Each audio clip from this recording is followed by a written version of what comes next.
Waldaya Xuuraa Galaan galma sabboontotaa caayaa warra beekaa hayyuu fi hayyoota gaaddisa namayyuu teessoo abboota buusiin isaanilleen hawaasaaf wirtuudha tajaajila kannan gargaarsa namoota.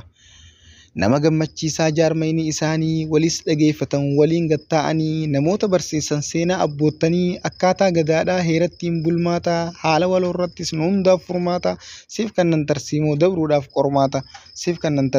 dabruudhaaf qormaata. Qaroomteeti baata gaafa achi deemtu luuni caayaa isaanitti abadin dhiyaatu beekaa fayyuu qofa namni achii gartu siifin dhaama dhaytee akka irraa bartu.